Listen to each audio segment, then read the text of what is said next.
G'day there guys, it's your main man Marky and welcome back to another episode of r/Am I the Arsehole, where today OP asks if they're the asshole because they refuse to walk their daughter down the aisle.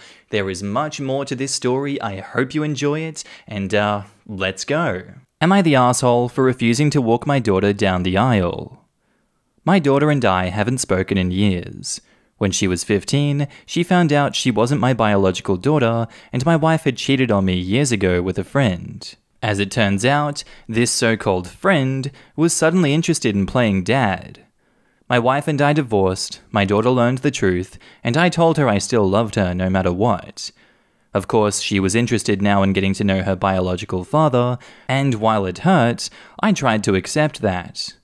She started pulling away from me after that. Even when trying to still do things together as a family, she was no longer interested. The last straw was when she was 20 and living at my house.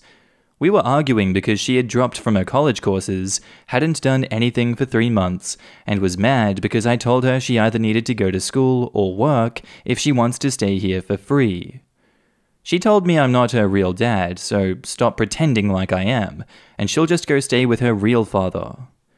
That broke me, honestly, but I told her if that's how she really feels, then there is really nothing left to say between us, and she did move out to go live with him. I was depressed for a very long time, and I drank so much. My son, 24 male, was my only reason to keep moving forward. For the first couple years, I reached out to my daughter. She wanted no contact, and I learned to accept that and move on. It helped me find more peace in my life.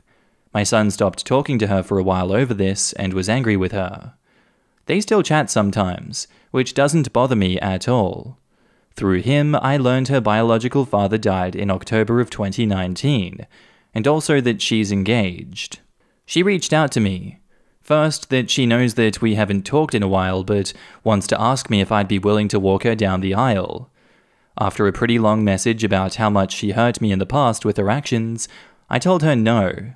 She didn't want me to be her father anymore, so I learned to no longer view her as my daughter. This turned into a fight between us because, according to her, it's not her fault she wanted to know her real dad. And I agreed with her. It's not. But what was her fault was how she treated me ever since. In my mind, I know if he hadn't passed, we wouldn't even be speaking right now.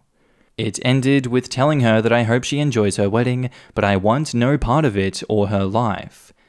My son has told me that she's ranting to my family that I'm ruining her day, and she thought parents are supposed to love their kids unconditionally. My brother seems to think now that I'm being an asshole, and this is my chance to be in her life again. But I have no interest in that. Still seems everyone has a strong opinion on it that I'm making it difficult for my daughter to have the wedding that she wants when it would mean a lot to her. My son is on my side, but the comments are still wearing me down, and just for the sake of my sanity, am I being an asshole? In my opinion, when you said, yeah, she wouldn't be speaking to me right now if he was alive, that really hits hard, that one right there. I agree with you. It seems that she just wants what's best for her wedding day and what will look best. She doesn't genuinely want you back in her life. If she was genuine about it, she would have reached out to you way before now and probably apologized for it. From what I can see here, she's shown no willingness to change, and I don't think you should play this game with her. I think you should keep your distance. I'm gonna go not the asshole. Now in the comments, not the asshole. She decided that you are not her father in any capacity.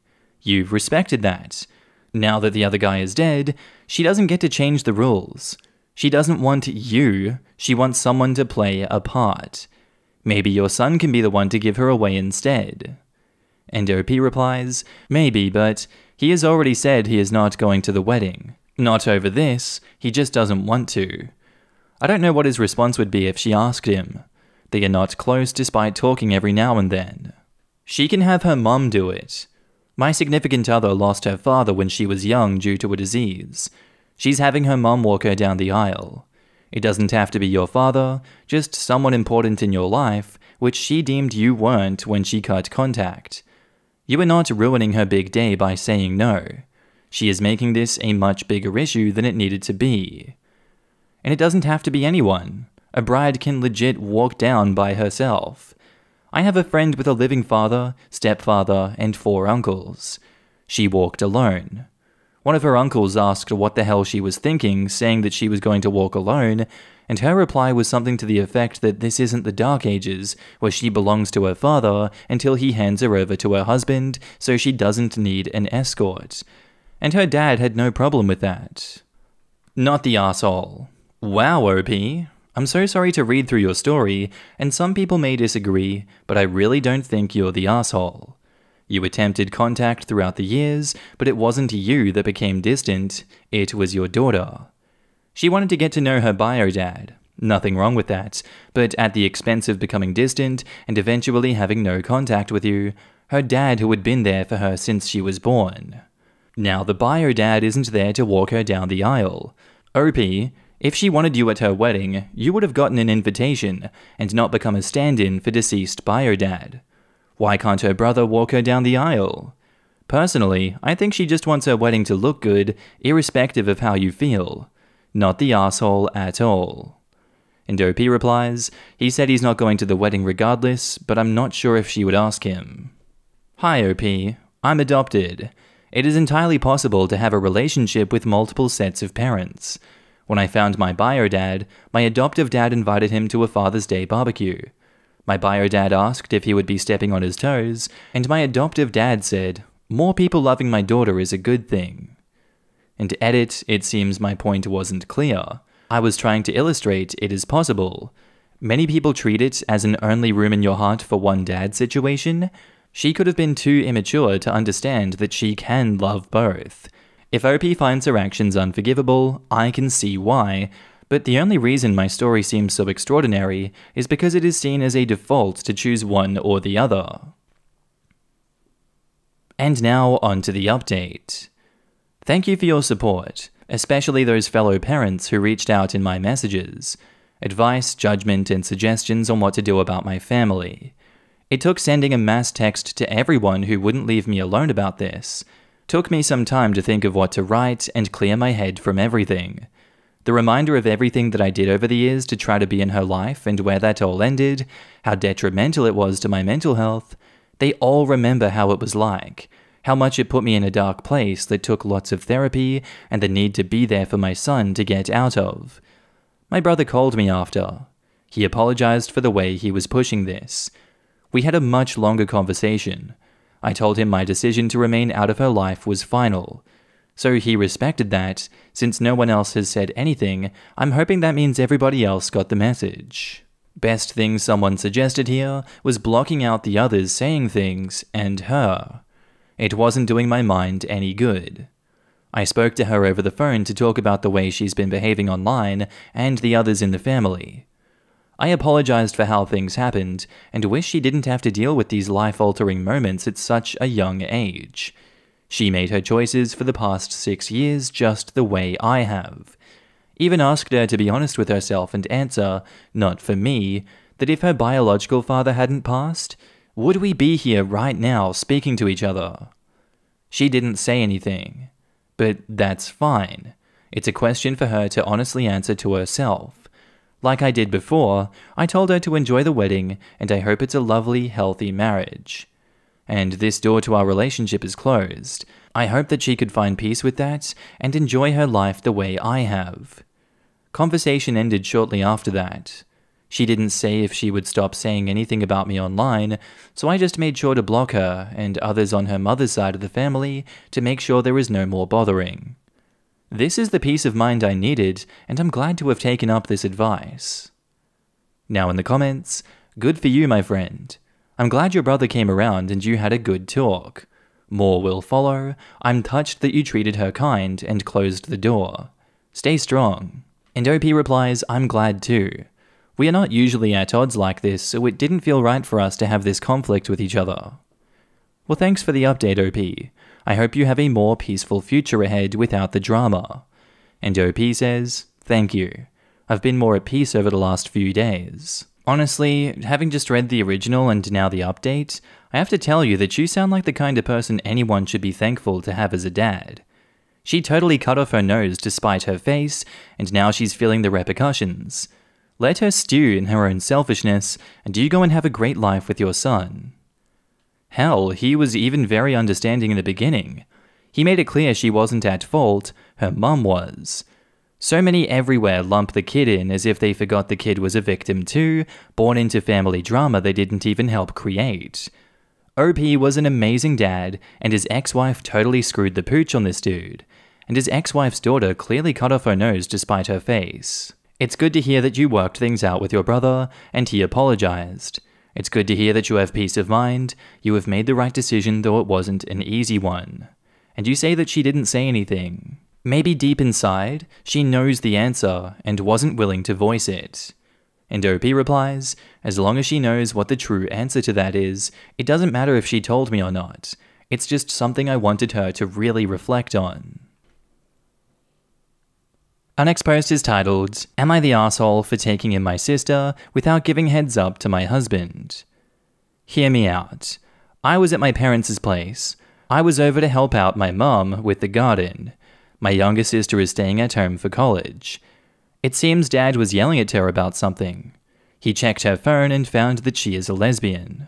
My mum was just watching her yell at him and backing him up. My sister was just crying. I'm a pretty soft-spoken person, and I couldn't stop my dad from yelling, but when he was done, I told her to pack her stuff and took her to my place. She is a pretty sensitive person, and my parents are pretty assertive and rude sometimes. I tried to text my husband, but he was in a meeting, and he rarely checks his phone while he works. He was surprised to find my sister in our home.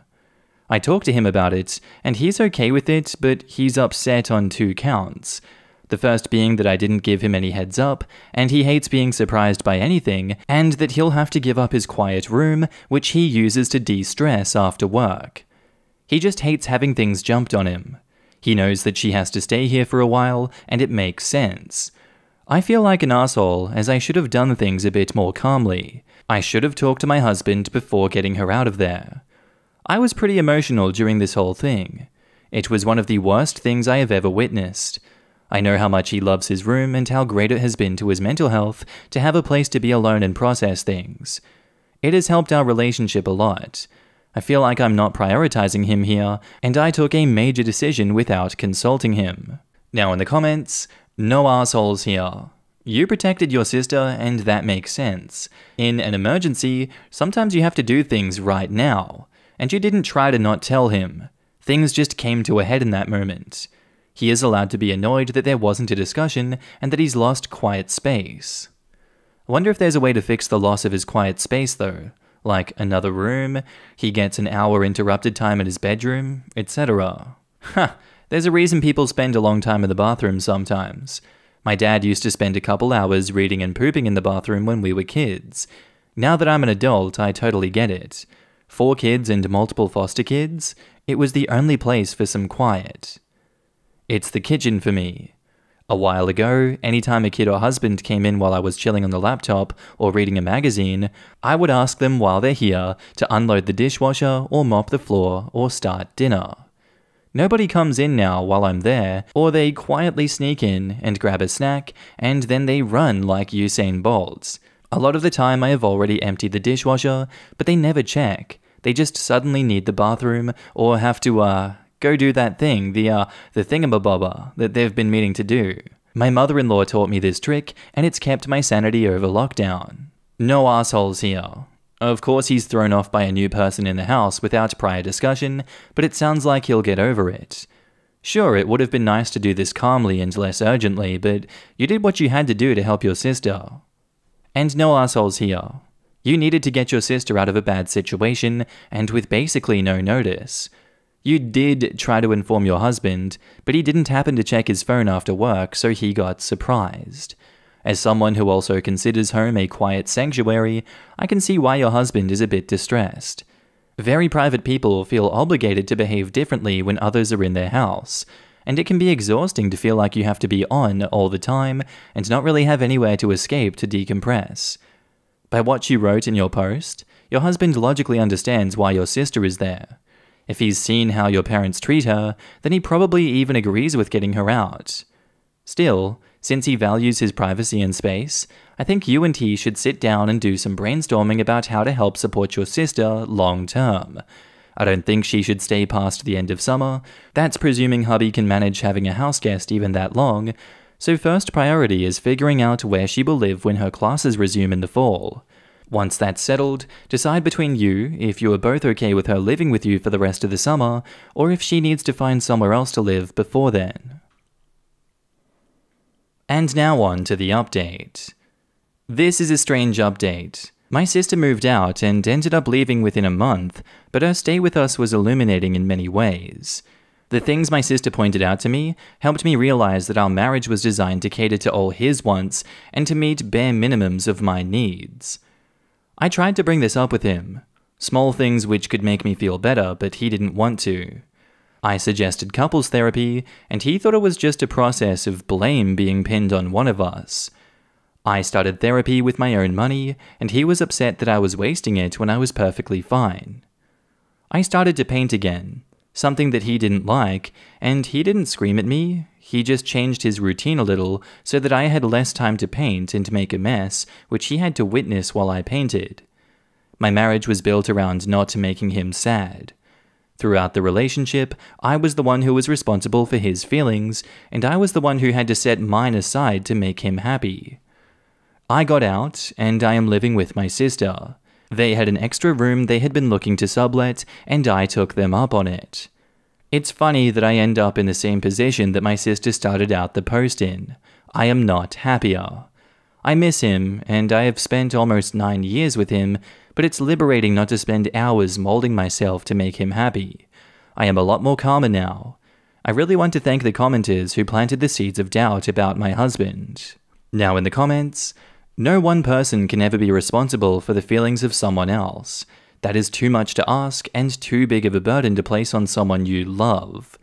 I'm glad you were able to help your sister while gaining perspective. I hope you find continued peace.